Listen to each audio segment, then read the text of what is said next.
कबो कबो मास्टर साहब तू कमाल के दिला।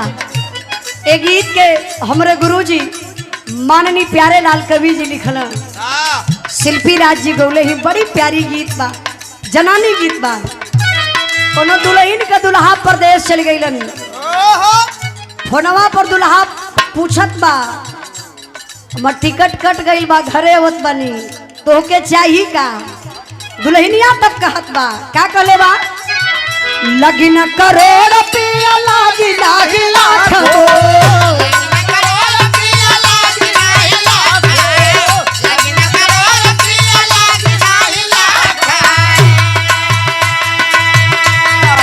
ये कही चीज बिना छूछ बाट ना कहो,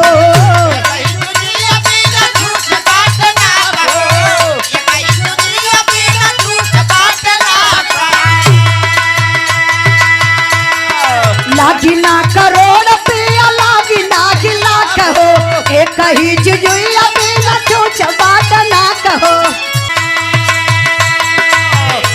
एक ही चीज बिना छूछ बाट ना कहो।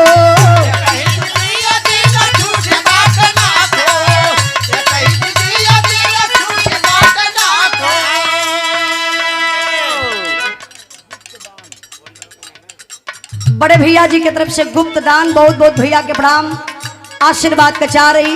कहना है क्या? लागी ना करोड़ रुपया लागी ना कि लाख हो,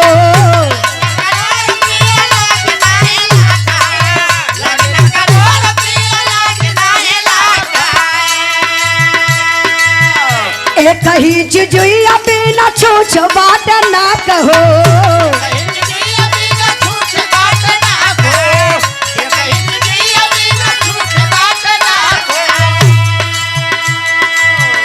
लागी ना करोड़ रुपया लागी ना कि लाख हो, एक ही चीज बिना छूछ बाट ना कहो।